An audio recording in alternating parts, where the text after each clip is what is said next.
আর আমার এই যে আম সাইডে হচ্ছে বরিশালের লঞ্চ, এখানে আসার পরে যে বরিশালের লঞ্চ গানটা মনে পড়ে। পুরান ঢাকার কাছে আসল সবগুলো প্রায় একই রকম কিছু। জনপ্রতি 10 টাকা করে নৌকার ভাড়া, আর যদি একজন ওঠে তাহলে হচ্ছে রিজার্ভ হচ্ছে 30 টাকা। তো আমরা হচ্ছে এখন এটা নৌকায় করে যে আমার তো যাচ্ছি হচ্ছে ওই পারে, অর্থাৎ কেরানীগঞ্জের দিকে। আর যাওয়ার পথে হচ্ছে বুড়িগঙ্গার পানি সচরাচর যেমন হয়, শোচনীয় অবস্থা।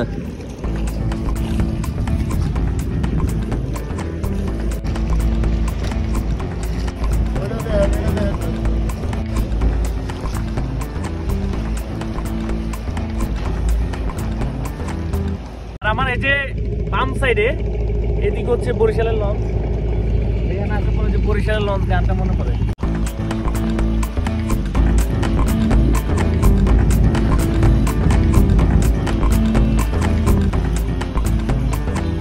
সবসময় মানুষ পুরান ঢাকায় আসলে ওই সাইডে পুরান ঢাকা বিরিয়ানি ট্রাই করে বা কিছু ট্রাই করে।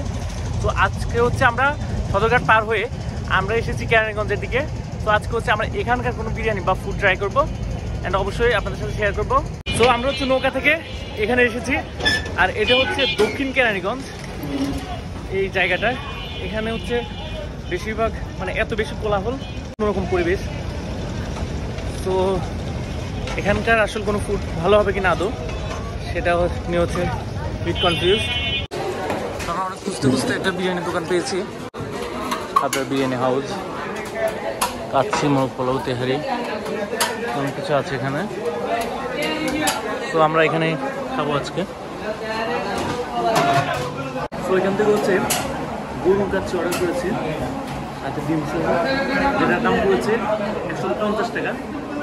সাথে হচ্ছে সালাদ দিয়েছে।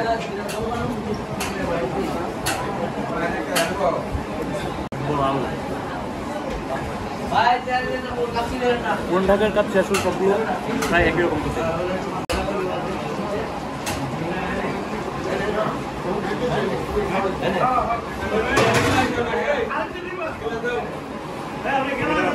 পড়ে গিয়েছে।